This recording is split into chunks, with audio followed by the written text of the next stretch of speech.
试想一下，你是一位生活在1934年广州城郊的老哥，平时在沙河市场打工挣钱，到了3月份，忽然会听到一条留言：东北方向3公里外，原岗村门口那条公路彻底修通了，能从广州一路直达汕头。原岗村的大眼陈今天正好来沙河区买东西，你赶快抓住他，求证消息的真实性。大眼陈说这事儿千真万确，村里面识字的谭先生在报纸上看到过消息，说在3月8号这一天，汕头已经举办了通车典礼。你眼珠一转，直拍大腿，这是好事儿啊！新线路一定能让原岗村变得更富饶，也能给沙河市场带来新的商机。以后说不定还可以卖点不一样的东西，卖衣服说不定就能赚大钱。大眼陈却心情复杂，这么长的公路以前绝无仅有，他担心会惊扰到土地公。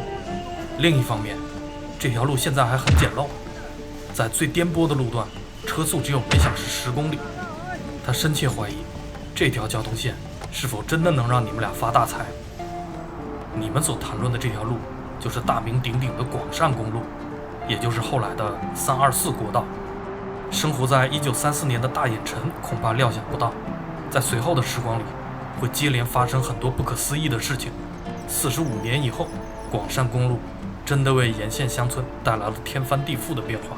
只不过作为公路终点的几个村落之一，原岗最终会被广州吞没，在城市里慢慢溶解，而彼时的村民也不再依靠农田谋生了。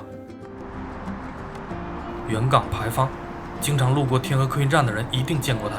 如果说村子的形状像一粒花生，那牌坊就刚好在花生会的位置。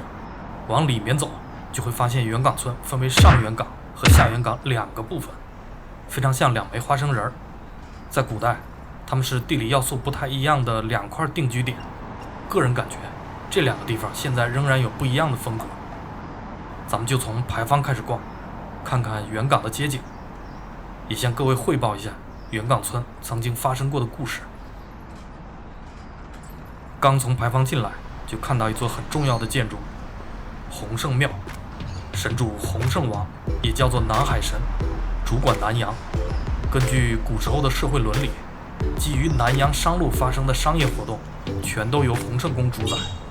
现在广州黄埔区的珠江畔就有一座南海神庙，这个古庙非常有名，可能是古代南海神权力范围的一个起点性的符号。如果穿越到19世纪，那所有的欧洲商船都会从神庙前驶过，在几公里外的黄埔村下锚停船。今天的原岗洪圣庙也在审视来来往往的商贩和租客。神庙前的下原岗西大街，恰好就是村里面数1数2的繁荣街道，每天都发生着各种各样的商业活动。视频拍摄于2026年的3月，租房广告随处可见，小单间的挂牌价集中在700到1000块，最便宜的只要500块。不知道和前几年相比是涨价了还是降价了呢？想当房东就先得克服社恐。现在正是租房的旺季，房东们骑着电动车来回游走，一旦看到左顾右盼的陌生人，就主动上前询问要不要租房。也有不骑车的徒步房东。现在我的左边是个公园，公园的左边是商场和天河客运站，这2块地方估计就是从原岗村收购的。右手边是下原岗的腹地，一片握手楼形成的集群，在地图上看，貌似一个浑然一体的色块。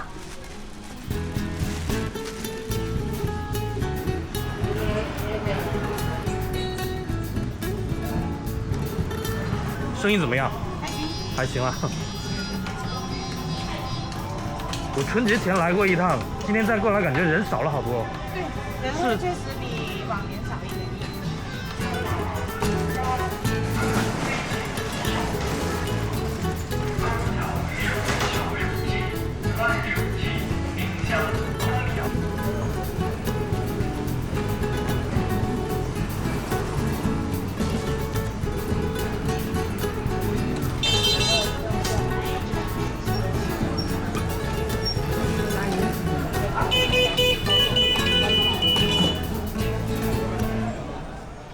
这里就是下元港的边界了，往前穿越一块中间地带就能抵达上元港。咱们下一步就要去那个中间地带看一看。不过在此之前，先得讲一个稍微有点复杂的故事。通过这个故事就能感受到上下元港附近的村落以及宗族是如何交织在一起的。刚才在洪圣古庙附近看到一座祠堂，那这个故事就从祠堂开始讲吧。谭姓是元港第一大姓，全村得有1多半的人都姓谭。在上下元港各有一座现存的完整谭氏宗祠，代表2支共组的谭氏宗族。先说下元港的谭氏，他们在1368年从番禺县一个叫做石牌乡石马嘴的地方迁徙过来。既然在番禺，那十有八九就是贼有名的那个石牌村了。有些书专门讲石牌村的，里面提到过石牌附近有一条河冲叫石马冲，这刚好对得上。上元港的谭氏来得更早，他们在1250年左右，就元代的时候就搬过来定居了，比下元港的谭氏早了120年。据说当时上元港原本叫贡元港，谭氏的入村始祖叫做太刚公，他的父亲叫做谭贡元，那这样人名和村名就都叫做贡元了，一般得避免这种事儿，于是就把贡元港易名为上元港。那问题来了，上下元港的名字看起来是对应的，那下元港是不是也从别的名字改过来的呢？以及到底哪个元港更早出现？先说第一个问题，村子易名或者拥有别名的情况，至少在广州的郊区不算罕见。据说下元港以前也有别的名字，叫做鲤鱼仔。村里面流传那些风水故事，就是把锦鲤和下元港联系到了一起。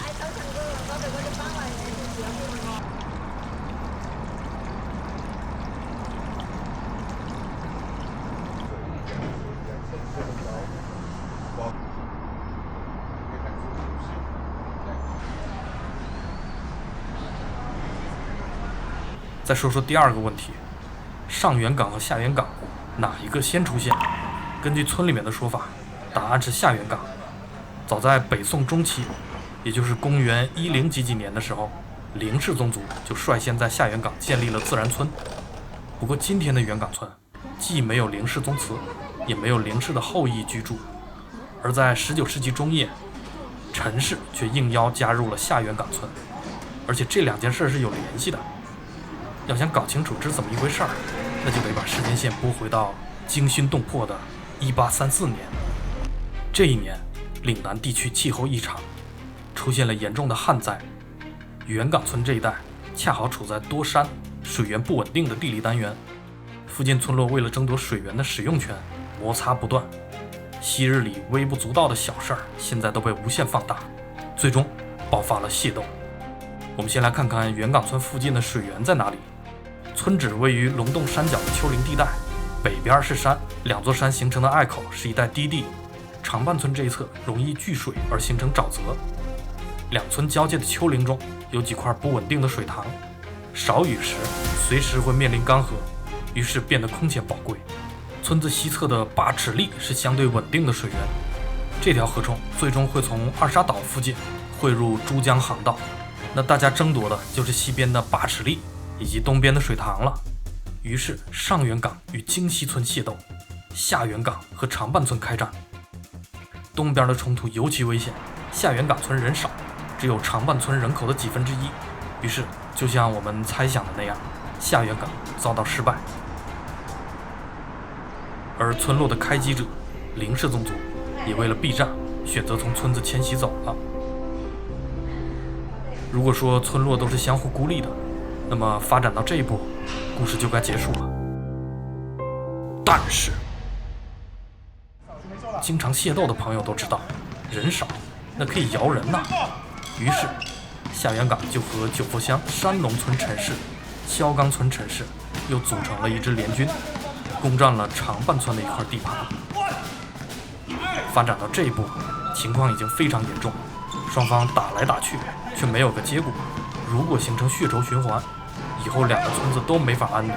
于是长半和元港的乡绅们出面谈判，械斗终于平息下来。村落也回归平静。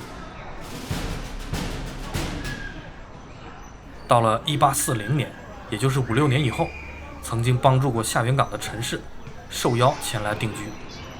这就是上下元岗和其他村落发生冲突而又相互和解的故事。据说古时候元岗村有一个机构叫做同义堂，专门用来协调上元岗、下元岗之间的事情。想必在村落冲突期间，上下元岗的元老们没少在同义堂开会。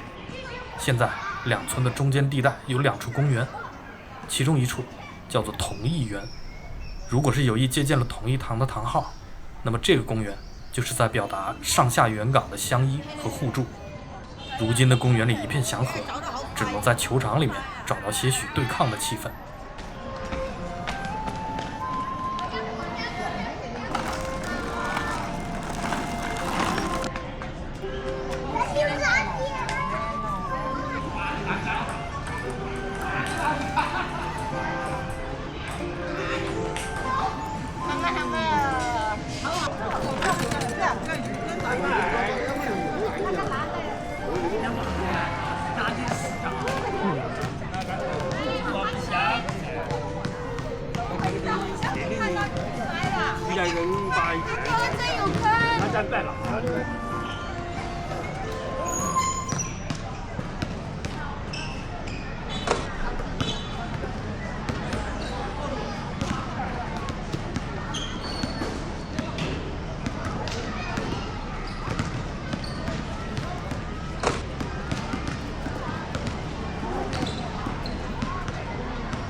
我们现在回到西边的大街，继续前往上元岗。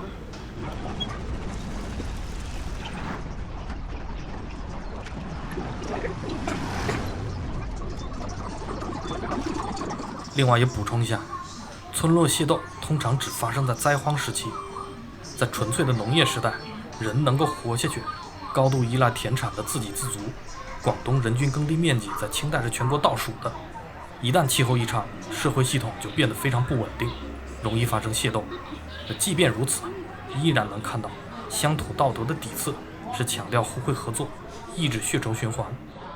元岗村南边的雁塘墟就是很好的案例。墟就是古代的集市，和咱们正在拍的这个地方可能有点像，但古代墟市不会像这个步行街一样天天营业，卖的东西也不太一样。总之，先用这个步行街举个例子啊。比如你可以每隔3天去墟市的草本铺买一副叫做亚拉比加黑酒豆的进口神药，然后回家自己苦中作乐，把它煮成黑水，喝一口精神抖擞，越喝越上瘾。也可以去隔壁的铺位买一副很多观众都用得上的营养补充剂。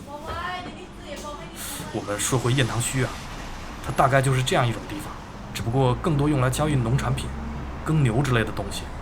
雁塘区是由12条村合股经营，其中就包括了元岗和长坝。从未听说有哪条村因为械斗冲突而退股，也从没有听说过有哪条村的铺位被列为械斗对象而遭到系统性的破坏。那就很显然了，械斗并不是所有人对所有人的战争，有边界，有道德准则。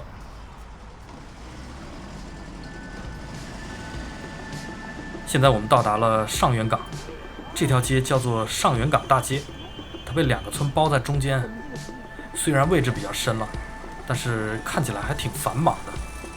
街道旁边的商业十有8九是被租客撑起来的，可想而知啊，元岗村肯定住了不少人。上元岗大街有一半路是宽路，一半是窄巷子和握手楼，城中村典型的风貌，一种充满拮抗的产物，人、地、经济构成了不可能三角形。比如在民国末期到1950几年，元岗村人少面积大，全村只有1000多口人，但是有1400亩耕地，3000多亩山地，是现在元岗村面积的17倍。听起来很棒啊，但是那个时候的收入和消费都不高，也没什么工作岗位。直到1982年才开始出现来元岗打工的外地人，最初只有200多人，到1987年增长到1400人，再到2000年做统计就达到3万人的规模了。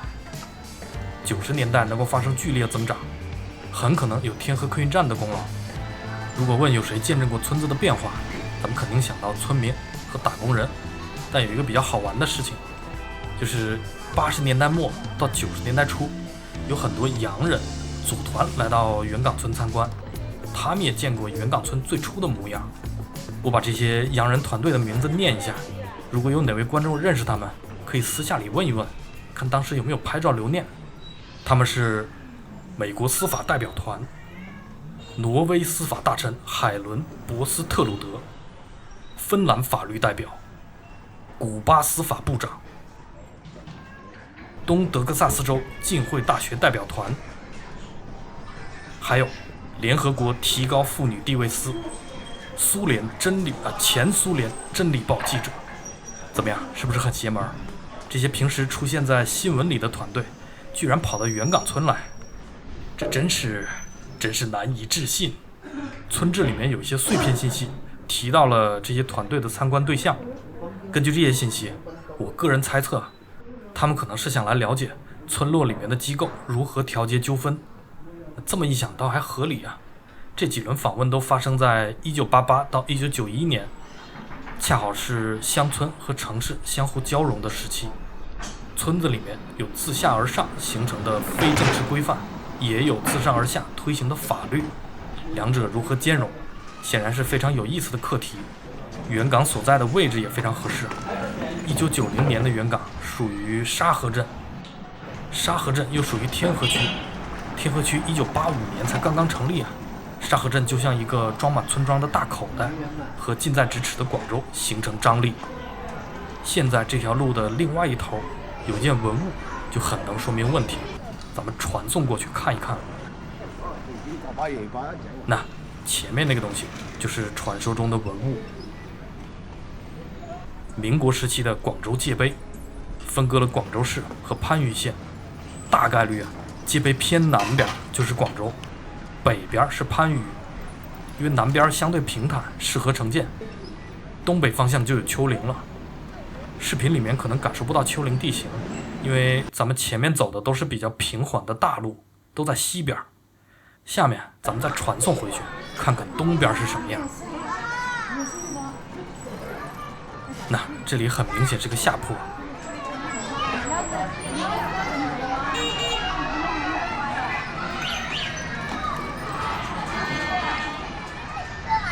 反着看就是个上坡。这里是接近村口的路段，坡度非常明显，500米的路，从南往北看满眼都是上坡路，从北往南走比较伤膝盖，怪不得商店都集中在另外一边了。在下原岗的小巷子里也能看出来村子的地势形态，越往北地势越高，东西方向也能看出来一些起伏，于是就出现了很多斜坡和楼梯，不过大体上还算平缓。如果到了上原岗，情况就不一样了，这里的海拔比下原岗平均高了13米，让地形更加错综复杂，很容易迷路。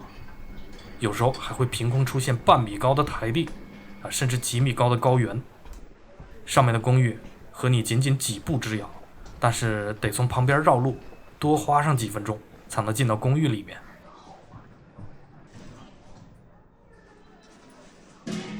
大家看这个巷子特别好玩，直接在巷口做了个门，里面是宝贵的私域空间。之所以能这么搞，我斗胆瞎猜一下啊，这3块楼可能属于同一家人，楼之间的巷子是内部道路。这个情况在过去农村其实挺常见，一个家族的人住一块儿，路也是自己家出钱修的。当老房子一步步变成握手楼，道路的布局也继续继承古法，就会出现死胡同，这也是城中村容易迷路的一大原因。仿佛来到了村子北部的边界。现在背靠原岗高原，面朝村间小巷，实际上这里是上原岗的西侧片区。如果想往南走，那很可能会被公寓阻隔，需要沿着东西方向横切，才能摸索到走出村的道路。所以像我这样喜欢四处乱窜的人，就很容易迷路。对于正常人而言，他大概率会从南边进村，这侧有好几条南北方向的主巷，能一口气走到村子底部，所以只要记住离家最近的那条巷叫什么名字，把它当做回家的起点，就不会迷路啊！就像画面里这样，你看一堆人搁这钻进去了。我选了一条巷，云带逛一下，让大家感受感受。这条路叫做西便巷，之所以选它，是因为这是一条老路，至少在1940几年就已经有这条巷。那时候上元港据说有3条巷，一条东河里，一条横街，一条我们所在的西便巷。西便巷至少经历了80多年的变化，从花岗岩石板路变成了现在的混凝土地面，沿途的房子也变得密集。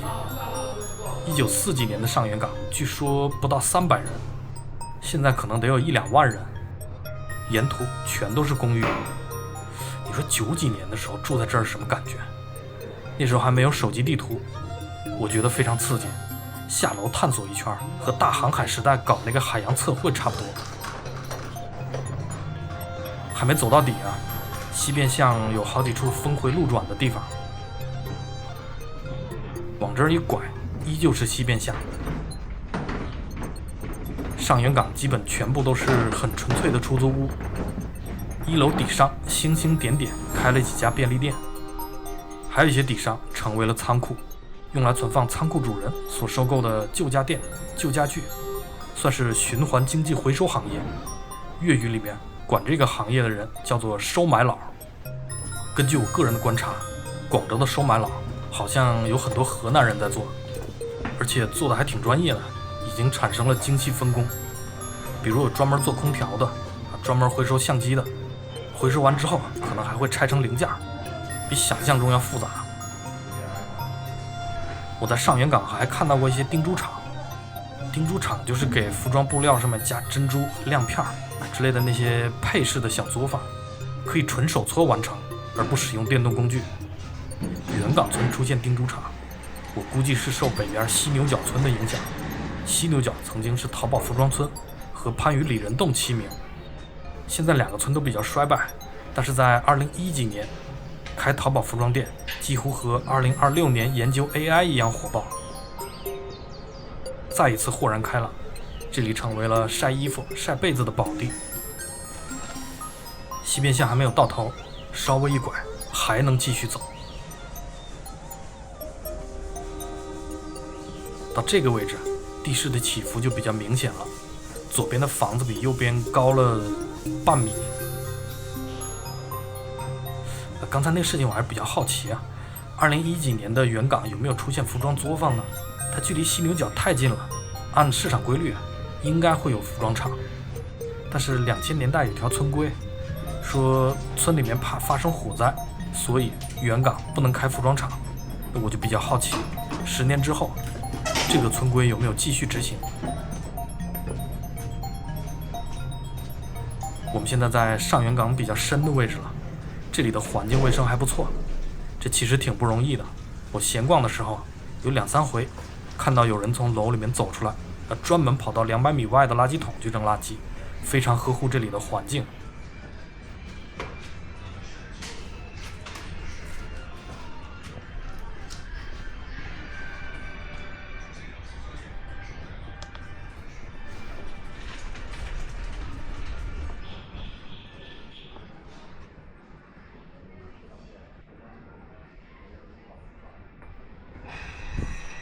这里的公共空间就更接近私人空间了，因为你不住这儿就肯定不会走到这儿，于是租户就比较松弛，可以在过道里面多摆点东西。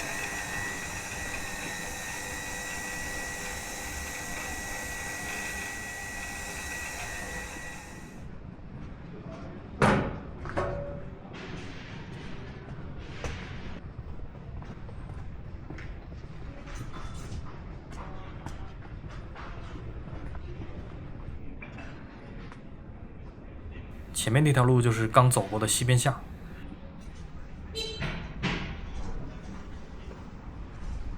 咱们现在在一条东西方向的联络巷。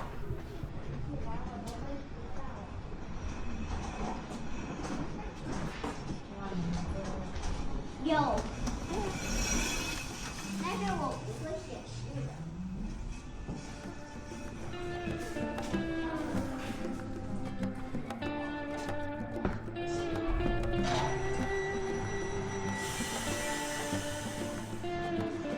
最后，带大家看一个口袋公园，它在上元港最中心的位置，四面八方全都是握手楼。